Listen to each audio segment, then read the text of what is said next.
Boa noite, pessoal. Hoje a gente vai falar sobre a colonização da América, né? Na última aula a gente falou sobre as grandes navegações, então a gente entendeu como foi que os europeus, né, os portugueses, espanhóis, ingleses, franceses chegaram até aqui, por que eles vieram para a América, e agora a gente vai falar sobre as consequências da chegada deles, como é que foi a montagem dos países que a gente conhece hoje, como foi a montagem das colônias, para que elas serviram, no que elas auxiliaram para a economia da Europa e essas coisas que são muito importantes para a gente entender a formação do que a gente conhece hoje como América, tá? Então vamos começar com a colonização portuguesa, que eu não vou falar muito porque entra mais em história do Brasil e vocês já viram, né? Então eu vou falar assim, dar só uma introduzida mesmo, que a colonização portuguesa ela vai, né, além do Brasil, né? Ao longo dos séculos, a coroa portuguesa ela estabeleceu colônias em postos comerciais na América, na África e na Ásia. E alguns exemplos são a ilha de Cabo Verde, Açores e Madeira, Angola, Guiné, Moçambique, que ficou no Atlântico da costa africana. Tem Macau, que era na China, mas viveu sob domínio português até 1999, então é recente, né? Goa e Calicut na Índia também foram territórios portugueses por um tempo. A montagem da colônia portuguesa na região que hoje é o Brasil foi parte de um projeto que se integrava à dinâmica política, social e econômica do desenvolvimento europeu da época, como a gente já tinha dito, era importante para, né, a economia, para a expansão da Europa. Então era um projeto, né? As vantagens da estruturação colonial ficaram evidentes, muito poder, muita riqueza e para uma minoria, né?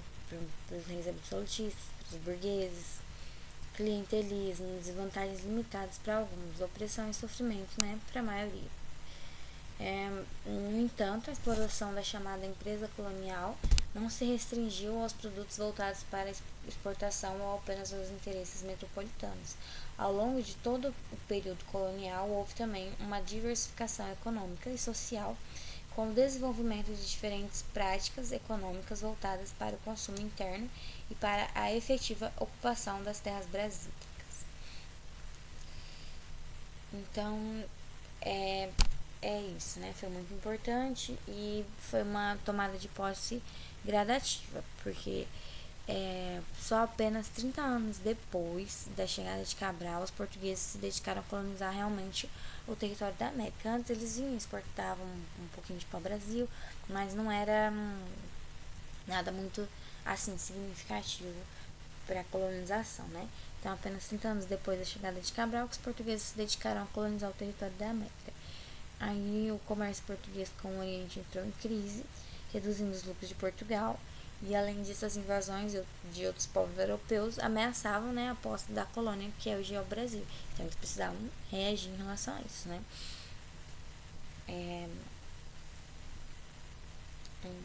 Tá. E aí, com essas invasões eles precisaram reagir, e a primeira expedição colonizadora foi comandada por Martim Afonso de Souza, que chegou aqui no Brasil, né, em 1531. Ele foi nomeado capitão-mor da esquadra e das terras coloniais pelo rei de Portugal, e ele trouxe homens, sementes, plantas, ferramentas agrícolas e animais domésticos, né, para colonizar mesmo o Brasil. Ele detinha amplos poderes para procurar riquezas, combater estrangeiros, policiar, administrar, povoar essas terras coloniais. Além disso, ele também tinha poder para organizar expedições de exploração do território para reconhecer e buscar riqueza, né? Então, é basicamente assim, isso nesse primeiro momento, né? Aí com isso, né, a primeira base para econômica da colonização portuguesa, ela foi a cana de açúcar, né? Porque Martim Afonso ele trouxe as primeiras mudas de cana de açúcar da ilha de Madeira e instalou no primeiro engenho da colônia em São Vicente, que foi no ano de 1533. E aí nisso ele inaugurou, né, a primeira base econômica da colonização portuguesa no Brasil. E aí, com isso, tiveram engenhos que se multiplicaram rapidamente pela costa América Portuguesa, e a importância econômica do açúcar foi tão grande, assim, foi a riqueza colonial principal, e assim, foi bem evidente quando o valor das exportações desse produto, no seu período, assim, no período que estava no apogeu da mineração, ele chegou a ser superior, né, em 300 milhões de libras em relação à mineração. Então, tipo, a produção de cana-de-açúcar começou por um período, né? Foi até mais cara que minério, mais lucrativa que minério, né? Então, a produção do açúcar voltava-se especialmente para exportação, né? Que era para a Europa consumir, para essa população consumir, porque aqui no Brasil, como uma colônia de exploração, não tinha uma população que tinha poder aquisitivo para poder consumir esses produtos, né? Então a produção do açúcar voltava mais para exportação e foi chamada de cultura do açúcar, que também movimentou o mercado interno e gerou hábitos alimentares, técnicas de produção e consumo derivadas do açúcar, como melada, rapadura e a cachaça, né? Que foram originadas desse período de economia do açúcar. E nessa sociedade, né, como vocês já devem ter visto, ela era regida, né, por senhores de engenho, onde prevalecia, né, uma rígida divisão social com os senhores e os cativos. E a mobilidade social, ela não era proibida, né, mas ela era pouco provável, porque não tinha condições, assim, não tinha meios, né, das pessoas das classes mais baixas melhorarem de vida, né, chegarem, assim, ao poder de, de senhor do engenho, por exemplo, né? Então, como não tinha meio para isso, então quase não acontecia, né? E as pessoas livres, como feitores, capatazes, padres, militares, comerciantes e artesãos, né? Dedicavam-se a atividades complementares no engenho e nos poucos núcleos urbanos dessa época. E aí os africanos escravizados, né, eles formavam a base econômica da sociedade açucareira, né? Eles produziam o açúcar, eles eram assim a base da pirâmide, né? Era realmente quem movimentava a produção. Eles eram responsáveis por quase todo o trabalho da colônia, né? Desde serviços domésticos, da casa grande, até a lavoura e a produção de açúcar. Em tudo eles eram vigiados, né? Obviamente, por um feitor que né, dava os castigos físicos que a gente conhece. Bom, aí além disso, né, a relação econômica entre a metrópole e a colônia, ela se caracterizava pela exportação de produtos, né, inicialmente o açúcar, e importação de artigos de luxo, né, para sustentar, né, a opulência dos senhores de engenho do Nordeste. Então, tipo, os senhores de engenho precisavam de coisas luxuosas que a colônia não tinha, então eles importavam da Europa. Os senhores mandavam vir roupas, alimentos e até objetos decorativos da Europa, né, para realmente suprir esses luxos que eles estavam acostumados. E com o desenvolvimento da economia açucareira e o aumento da população nos engenhos e nos núcleos urbanos, a necessidade de alimentos, roupas e os produtos também aumentou. Então, pouco a pouco, homens e mulheres assumiram o exercício, né, de diversas outras atividades, ativando de forma gradual um nascente mercado comercial interno de outras mercadorias, né? Então, o mercado interno brasileiro ele foi sendo construído a partir do momento que a gente vai ter uma maior população, né?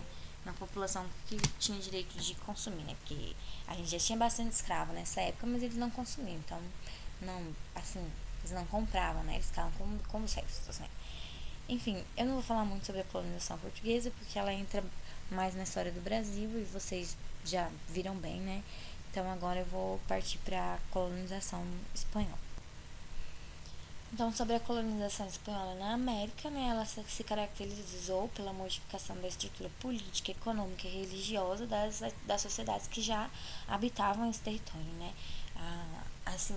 Bastante ali na América Central, a gente tinha os incas, os astecas, e eles foram extintos, né, por essa colonização espanhola que foi muito violenta. E aí os espanhóis eles introduziram no continente americano uma nova religião, um novo idioma, uma nova organização econômica e social.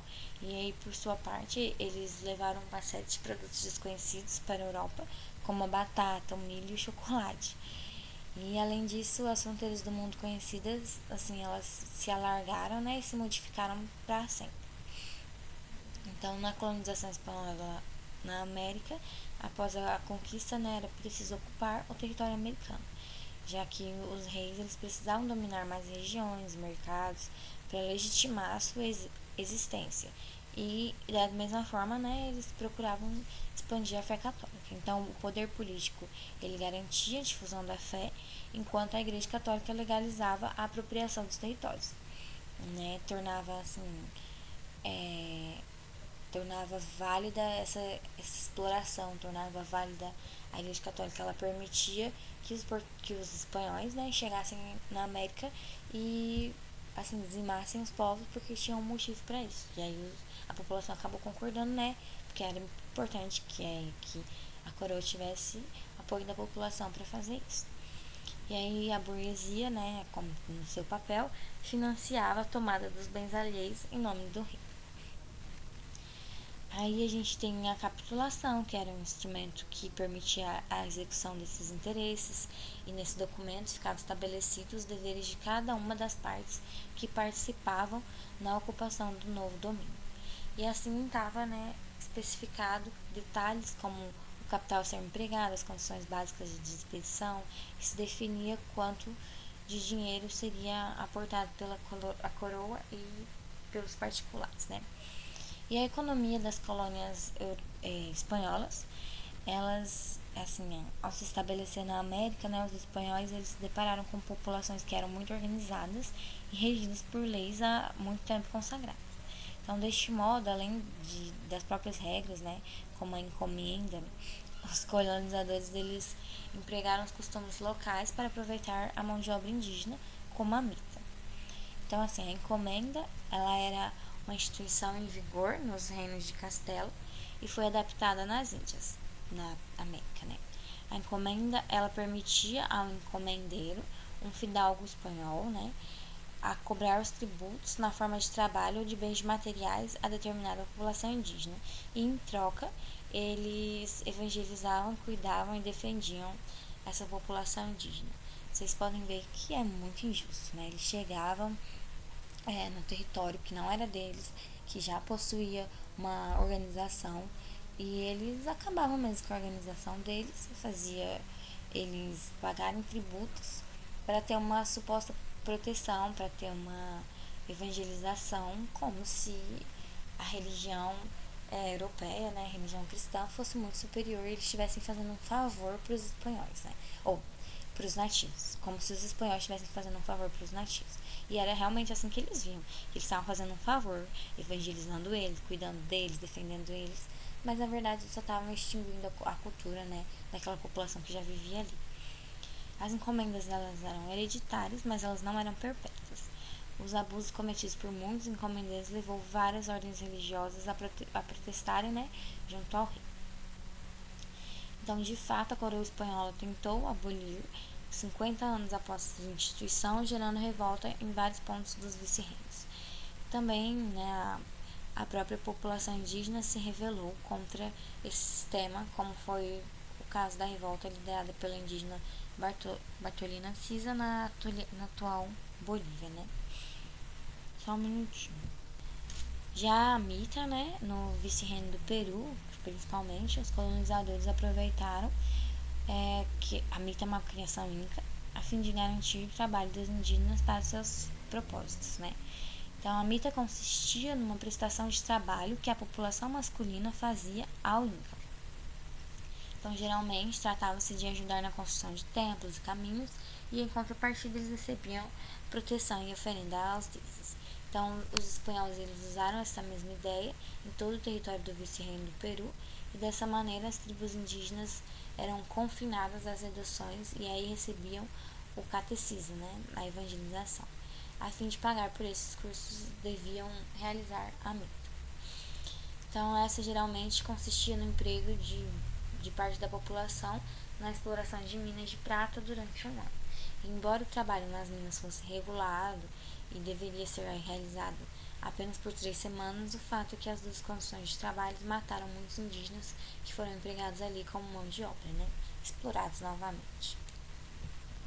Aqui tem um mapinha muito importante para a gente falar sobre a administração, né, desse vasto território que os espanhóis tinham. Então, eles tinham um território muito grande e, qualquer disso, eles criaram inicialmente 2 vice-reinos diretamente ligados à coroa, o vice-reino da Nova Espanha e o vice-reino do Peru. Aqui o vice-reino da Nova Espanha, mais ali para aquela região chegando no México, atual México, né? E o vice-reino do Peru. E também foram assim estabelecidos, né, a Capitania Geral de Cuba, Capitania Geral de Porto Rico e a Capitania Geral de Santo Domingo.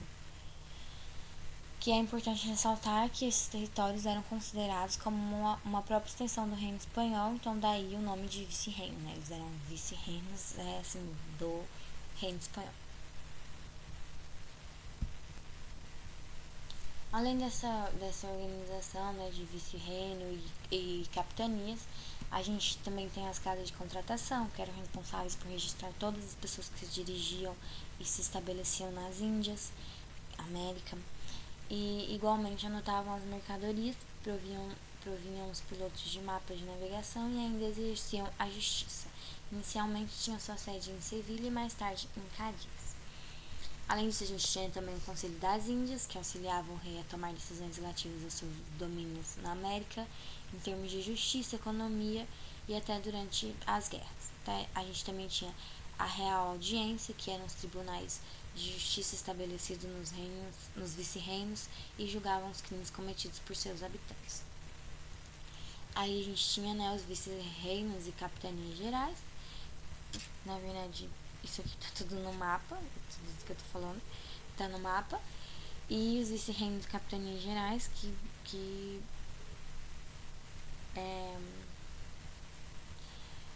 os vice-reinos foram desmembrados em 4 e foram criadas mais capitanias gerais.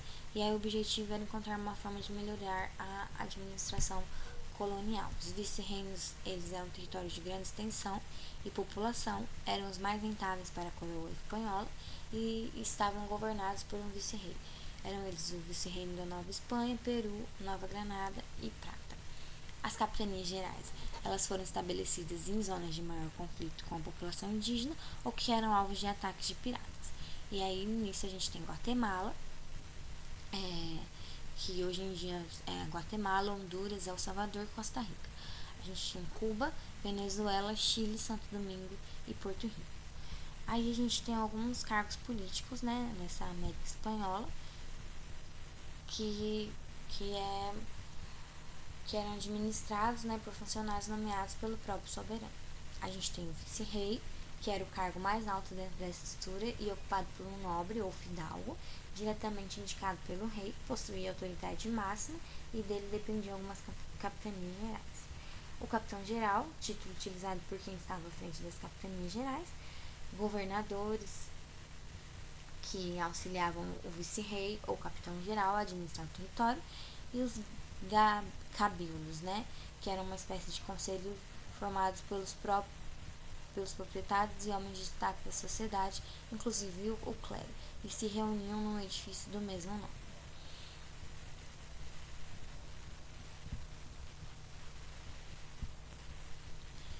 Já a colonização inglesa, né, ela foi ali mais para a América do Norte, ela vai se diferenciar em muitos aspectos da colonização exercida pela América Portuguesa e pela América Espanhola, né.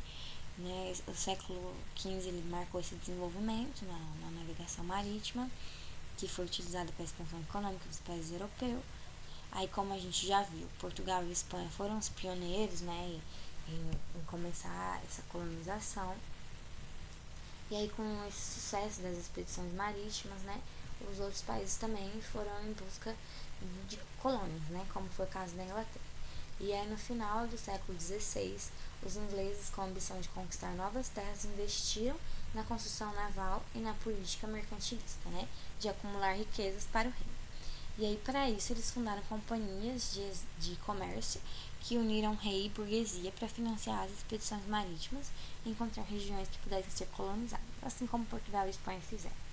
As primeiras tentativas, né, de colonização ocorreram entre os anos de 1584 e 1587, quando uma expedição comandada por Walter Raleigh tentou conquistar o território da América do Norte, mas essa expedição foi violentamente derrotada pelos nativos que resistiram à conquista inglesa. E aí, só em 1607, uma companhia de comércio conseguiu dominar os nativos e fundou, né, a colônia da Virgínia, que foi a primeira região dominada pelos ingleses na América. Aí, na colônia da Virgínia, os ingleses investiram altamente no mercado europeu. E aí, no decorrer da exploração, outras regiões foram conquistadas para investimento na produção de produtos agrícolas, como as colônias da Geórgia, Carolina do Norte, do Sul, Maryland e Delaware. As colônias que surgiram, né, elas desenvolveram características diferentes, tanto na economia quanto na povoação. Nas regiões que eram mais localizadas ao sul da América do Norte, né, desenvolveu-se uma colônia de exploração, porque ali era mais propício, né, para a agricultura. Então, os colonos, eles visavam o lucro na comercialização desses produtos agrícolas que seriam vendidos na Europa. E aí, esse tipo de colonização foi semelhante, né, às das colônias portuguesas, que eram utilizadas com a finalidade de fortalecer riquezas para os colonizadores, através, por exemplo, da prática do trabalho escravo. Já nas regiões do norte, que são as mais frias, assim, como a colônia de Nova York, Nova Jersey, Massachusetts, elas desenvolveram um tipo de colônia que era chamada de povoação. Então, aí nessas regiões, né, tivemos um diferente tipo de colonização, que é a colonização chamada de povoação.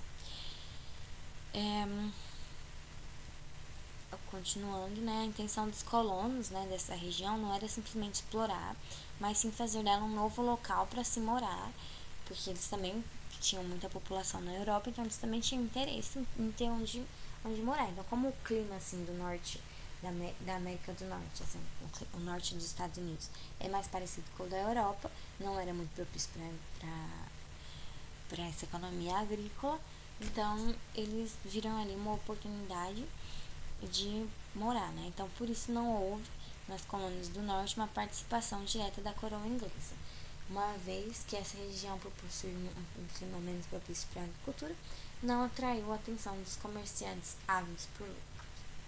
Então, a povoação das colônias do norte também foi diferente, porque os colonos dessa região eram em grande maioria refugiados religiosos.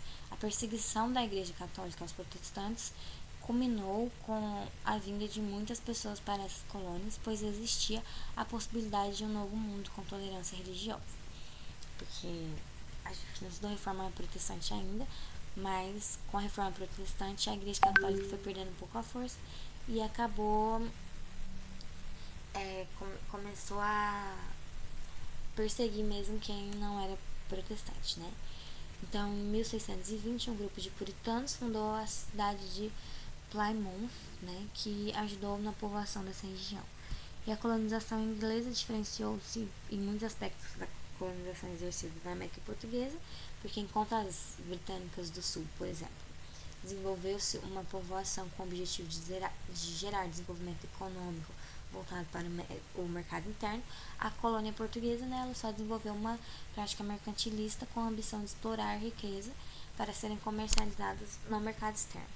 Então, já que não tinha mercado interno, não tinha por que fazer a população ter dinheiro para consumir os produtos ali produzidos, né? Então, era assim, o Brasil, né, a colônia portuguesa, produzia a mercadoria, os europeus, os portugueses consumiam.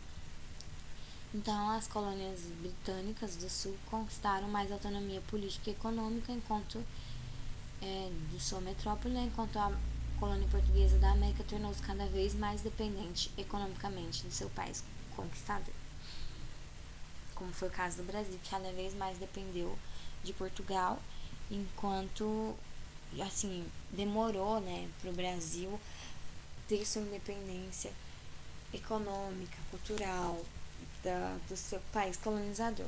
E isso não é muito bom, porque a gente precisa, assim, que as pessoas comprem, que tenham um mercado consumidor para que faça sentido produzir, né? Então, assim, o Brasil foi crescendo em população, tendo mais pessoas que não consumiam, que não tinham dinheiro para consumir, só produziam, e aí ficou insustentável, assim, para a coroa, para, é, como eu posso dizer, sustentar, né, esses trabalhadores, sustentar esses escravos, quando eles não tinham renda para consumir os produtos.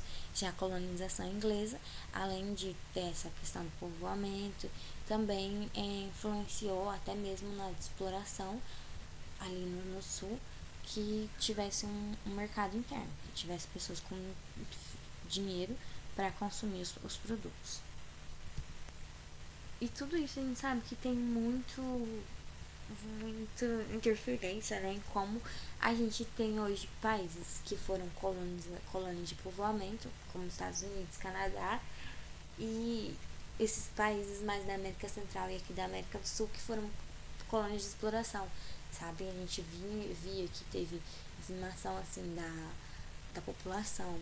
A gente viu que foi perdendo muitas das riquezas naturais desses países. Então eles sofrem com isso até hoje, porque virou também uma cultura muito de exploração, uma cultura muito de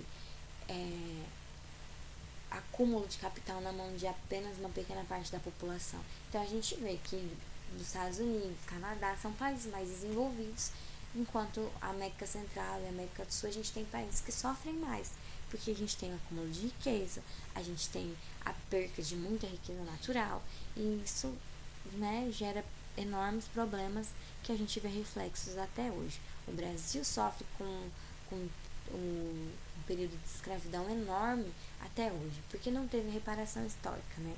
É assim como na América Central. Eles sofrem até hoje com toda a violência que gerou, né, essa colonização. Já nos Estados Unidos, a gente vê que como o mercado interno, ele era importante, ele foi importante, ele foi criado, ele cresceu. Então a gente tem um mercado interno com condição de consumir, um mercado interno com, assim, uma maior divisão de dinheiro. Então a gente percebe que é importante uma população que tenha poder de compra. Não adianta a gente ter dinheiro totalmente acumulado na mão de poucas pessoas, porque a gente precisa que a economia gire, né? Então não é interessante que poucas pessoas tenham dinheiro para consumir, porque não adianta a gente produzir, e quem vai consumir, né? Quem que vai comprar? Como é que a moeda vai girar? Então a gente tem realmente efeitos disso até hoje na sociedade atual. E agora, para finalizar, né, não menos importante, mas um pouquinho menor, a gente tem a colonização francesa, né? A participação da França nesse processo de colonização do continente americano aconteceu tardiamente, né, em relação às nações ibéricas, que no caso Espanha e Portugal, e esse atraso é usualmente vinculado à falta de interesse do próprio Estado em empreender um programa de expansão marítima e os constantes desentendimentos entre a coroa e a classe burguesa entre os séculos XVI e XVII. Então, as tentativas de ocupação de áreas de colonização ibérica foram severamente repreendidas, né, porque como eles vieram tarde, eles tinham um grande domínio da Espanha e de Portugal, e eles eram fortes, então, assim, quem tentava invadir suas colônias tinha grande repressão, né? Então, uma das primeiras expedições aconteceu durante o reinado de Francisco I, quando tentaram ocupar partes do Canadá e da Flórida. Foi somente nas terras canadenses que foi possível fixar algumas poucas colônias que sofriam com as dificuldades naturais da região e a falta de patrocínio do Estado. Né? Como a gente sabe, o Canadá é uma região muito fria, então não é favorável para a agricultura, é bem complexa assim, essa colonização. E aí, paralelamente, desde os primeiros anos da colonização portuguesa, os franceses também chegaram ao litoral brasileiro com o intuito de contrabandear madeiras, né, plantas e animais. Então eles eram meio que os piratas, né? E aí em 1555 A primeira tentativa de ocupação colonial francesa atingiu uma pequena parcela do litoral fluminense. E aí nessa região eles criaram a chamada França Antártica, onde vários calvinistas franceses estabeleceram relações amistosas com a população nativa e empreenderam, atividades de extração madeireira. Ao mesmo tempo, eles tinham interesse em fundar uma base naval fortemente armada que garantiria, a dominação francesa na região e atacaria as preciosas embarcações mercantis lusitanas, portuguesas no caso.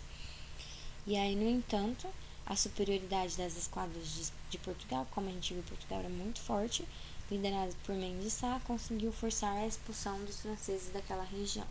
E aí, no século seguinte, os franceses ainda tentaram fundar uma nova colônia em terras brasileiras, ocupando terras da região, na região do Maranhão ali, e mais uma vez tiveram represália dos portugueses, que obrigou, os franceses a abandonarem o território. E ainda no século XVII, os franceses conseguiram firmar suas primeiras colônias no continente americano. E aí na América Latina, os franceses ocuparam regiões das Antilhas e das Guianas, empreendendo um tipo de exploração voltado à produção açucareira e à utilização de mão de obra escrava. E aí na região norte, os franceses se fixaram na região de Quebec, Louisiana, Golfo do México e Mississippi. E aí nessas regiões, diversos colonizadores franceses viviam da comercialização de caças, peles de animais, pesca e outras atividades menores, porque como a gente já viu, a produção agrícola ali não era muito favorável. Então, com a deflagração da Guerra dos 7 Anos, o projeto colonial francês sofreu um duro golpe ao ter que ceder parte dos seus domínios para a Inglaterra. E aí é por isso que esses territórios que eu citei acima acabaram ficando para os Estados Unidos, como a gente conhece hoje. E aí, com o fim do conflito estabelecido com a assinatura do Tratado de Paris, a França reconheceu sua derrota e entregou uma parte das Antilhas francesas, a região leste do rio de Mississippi, a colônia de Quebec e a região da Lusitana, que foram entregues a um breve domínio dos espanhóis, Então, a França não teve muito sucesso porque veio tarde, porque estava bem fraca, estava tendo bastante revolta, estava tendo desentendimento da burguesia, da coroa francesa. Então, a França não teve muito sucesso nessa colonização americana porque chegou tarde e estava tendo que lutar, contra a Inglaterra, a Espanha, Portugal. Portugal era muito forte, mas a gente viu, que a Espanha, Portugal, a Inglaterra, eles já tiveram que vencer os nativos para estar aqui. Então, vencer a França era o de menos, porque realmente tinham vários nativos, eles conseguiram dominar esses nativos, depois eles tiveram que lutar pelo seu território, porque eles gastaram dinheiro para chegar à América, gastaram recursos, gastaram exército para conseguir fixar suas colônias aqui, Então, eles lutavam mesmo para manter o domínio das colônias. E aí, com isso, a França não teve muito espaço, e é por isso que a gente só conhece, uma pequena parte da Guiana Francesa. A gente tem a divisão da França ali no Canadá, que inclusive, por essa influência da França, o Canadá é um país bilíngue.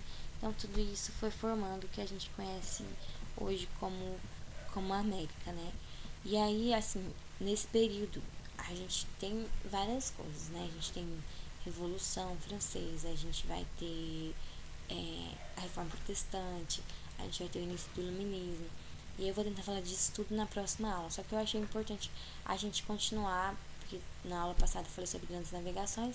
Aí agora eu queria falar sobre como foi, como foi aqui na América quando a Europa chegou.